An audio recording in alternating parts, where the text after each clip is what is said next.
this is much more structural, is that really more kind of a fixed thing that it's good to aim for? Does it really depend?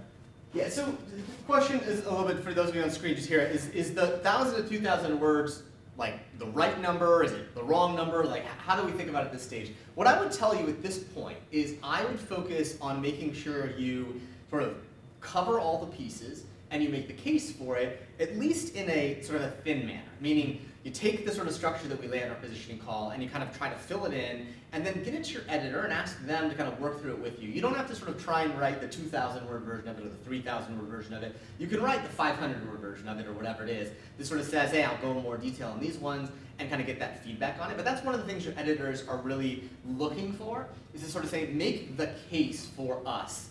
And then say, hey, I think you could expand on this one, you could add more on this one, why not here? So if you're sort of thinking about your first pass of it, I'd say sort of aim on the lower end, and then be prepared to add more to it to kind of get it to its robustness that it is.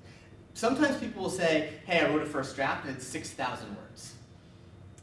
You probably didn't just write the introduction. You probably wrote several pieces of it in those ways. And so if you find yourself where you've written something much, much more, and you think you have to make more to it, most likely you're trying to do too much. Right? You want to sort of, again, leave them to have more of it. Sometimes people sort of feel like they have to write about the history and they need to go deep on things and the science behind it. Remember, all those things are sort of typical standalone chapters where you'll go into those things more in detail. But again, typically if you find yourself in that, 1,000 to 3,000 words as you're sort of doing draft one, you're probably about the right spot.